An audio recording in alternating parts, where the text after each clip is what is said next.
Fernandel, parlons du Spoons maintenant. On a dit que le Spoons, c'était en quelque sorte l'histoire de votre vie, qu'en réalité, vous désiriez plutôt faire des films dramatiques. Est-ce vrai? Pas du tout. Le Spoons, c'est une histoire de Marcel Pagnol. Nous avons connu, quand nous tournions Angèle, un jeune cervelé qui ne pensait qu'au cinéma. Je dois dire d'ailleurs qu'il était un peu fada, comme on dit à Marseille. Et devant la discrétion de ce garçon qui nous regardait tourner, et devant ces questions un peu farfelues, Pagnol en a tiré un scénario, le Spoons. Et pour donner une fin, il a voulu que ce personnage que j'incarnais soit un homme qui aurait voulu faire une carrière dramatique. Mais ça, ce n'est pas mon genre. Moi, je n'ai pas voulu faire une carrière dramatique. D'ailleurs, je n'ai même pas voulu faire une carrière de cinéma.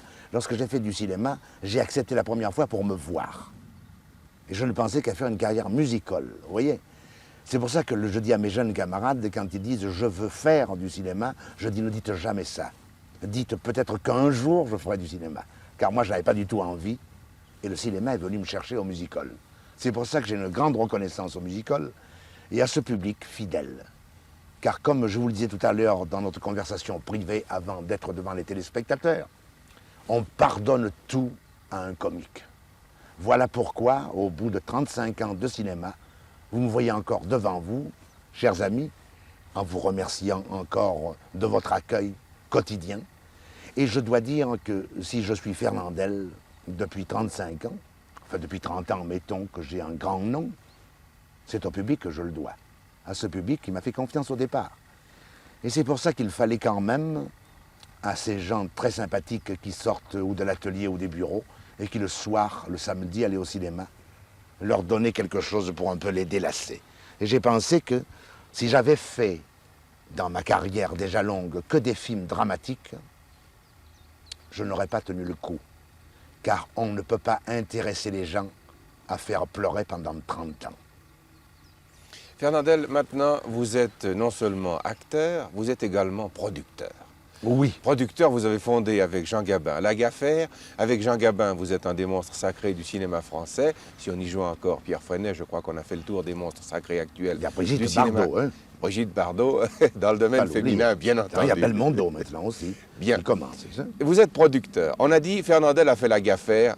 C'était ou pour gagner de l'argent, ou pour tourner les films qui lui faisaient plaisir, ou pour choisir ses metteurs en scène. Qu'en est-il de ces questions? Je vais vous répondre aux 3 questions. Pour les metteurs en scène, je les ai toujours choisis. Il y a une question de disponibilité. Pour les films, on ne m'a jamais imposé un film. On m'a proposé un film, je l'ai accepté ou je l'ai refusé. Quand je tourne un film, je crois toujours faire le chef-d'œuvre de l'année. Des fois, j'ai fait le chef-d'œuvre la semaine dernière, c'est tout. Quand tu as gagné beaucoup plus d'argent, si je me suis associé avec Jean Gabin, parce que nous sommes de vieux amis, ce n'est pas uniquement pour gagner de l'argent, et je vais vous en donner les raisons. Parce que nous avons pensé que tous les deux, en faisant des films qui nous a réunis ensemble pour la première fois depuis que nous sommes vedettes dans L'Âge ingrat, nous allions faire plaisir à ce public qui a conservé cette amitié pour nous deux. Car je dois vous dire que Jean et moi, nous sommes les 2 seules vedettes qui avons tenu depuis tant d'années. Cette association a été un genre de remerciement pour le public. Or, pour faire un film tous les deux, on ne pouvait pas nous payer un producteur. Vous voyez où j'en viens?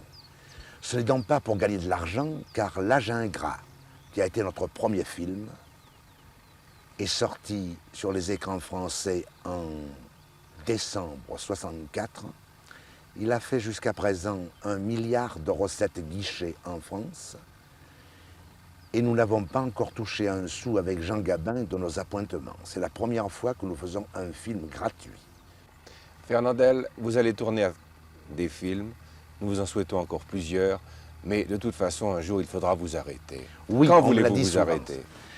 Quand le public ne viendra plus. Ce n'est pas une question de force physique. Pour vous, c'est uniquement une question de succès auprès du public. C'est-à-dire que vous comprenez, je me demande comment il faut faire. C'est un métier où on ne va pas passer les années, n'est-ce pas? Et je vieillis avec le public. Et ce public ne se rend pas compte que je n'ai plus 25 ans. Il y a en plus, remarquez. Un peu plus du double. Hein. Mais seulement ce public, quand on me rencontre, le public qui a l'habitude de me voir au cinéma, les gens me disent « mais vous ne changez pas ». Parce que je change avec eux. Je change comme la famille. Tous les 3 mois, on me voit à l'écran, on me voit à la télé, on me voit quelque part. Alors je change avec eux. Et d'après eux, vous n'avez pas bougé. Si, j'ai bougé. J'ai bougé, mais je bouge avec eux. Et c'est pour ça que très souvent, lorsque je peux faire une petite apparition sur la scène, comme il m'est arrivé au mois de novembre, où je suis allé aux États-Unis et au Canada, je vais aller voir le public pour leur dire qu'il n'y a pas de raison qu'eux me voient souvent et que moi, je ne les vois jamais, puisque nous sommes des cousins, paraît-il, avec les Canadiens. D'ailleurs, ça, je dois dire que mon petit speech du début avait fait un très gros succès, et j'ai retrouvé ce public et cet accueil où j'ai joué à bureau fermé pendant 10 jours à Montréal. Alors, j'ai pensé que lorsqu'on me pose la question « Quand vous retirez-vous ?», il faut poser la question au public. Fernandel, est-ce difficile d'avoir un fils qui fait le même métier que son père? Ça a manqué d'être difficile pour le fils. Pour moi, j'étais très embêté parce que mon fils, vous l'avez vu en Suisse, n'est-ce pas? Il y va assez souvent d'ailleurs. Mon fils est charmant, ce que j'ai jamais été. Moi, j'ai toujours eu une gueule un peu spéciale. Chevaline, comme on disait dans mes films vaudevillesques. J'ai jamais été un charmeur. Franck ressemble à sa mère. C'est une femme qui est très charmante. C'est les contrastes s'attirent, c'est pour ça. Mon fils a gardé de moi des attitudes, mais il a le visage de sa mère, en me rappelant quelquefois quand même. Et j'ai accepté qu'il fasse ce métier parce que, justement, il n'avait pas la nature de son père. Si Franck avait été essentiellement un comique comme moi, il allait à l'écueil certain. Étant donné qu'on aurait fait les comparaisons, on aurait dit il ne vaut pas son père, même s'il avait été meilleur. Mais comme Franck, que mon nom a facilité dans la carrière, parce que mon nom, Franck Fernandel, de suite, il y a eu un petit peu un moment de curiosité et aussi un petit moment de jalousie dans le métier. On se dit forcément, le fils de Fernandel, c'est pas difficile. Vous savez ce que c'est. Et il a commencé avec un film à moi, qui s'appelait Avanti la musique, que nous avons tourné en Italie. Et ça, c'est venu drôlement parce que, en lisant le scénario, j'avais un fils, et je lisais à Paris, et je lui dis, tiens, j'ai un fils dans le film, si tu le faisais. Je n'ai pas le métier. Il m'a dit, si tu veux, ce n'est pas contrariant. Et il a fait ce premier rôle avec moi en Italie, dans Avanti la musique, et ça... Enfin, il n'avait pas encore, naturellement, il n'avait aucune routine, aucun métier, mais c'était assez sympathique. Je lui avais réglé, je lui avais fait répéter des trucs. Et il était très vrai, parce qu'il pour parler à son père, il n'y avait que lui, puisque j'étais le sien, le vrai. Puis, mais déjà avant ça, il s'occupait de chansons, de musique, il joue de la clarinette, il joue du piano, il joue un peu de tout. Et j'ai appris, il me dit après en rentrant à Paris, tu sais, je vais faire un disque chez, je ne dis pas la marque, c'est interdit. C'est une grande maison de disques à Paris. Non, je sais, il ne faut pas de publicité à la télévision, mais on pourrait croire que j'en fais, ça je n'y tiendrai pas.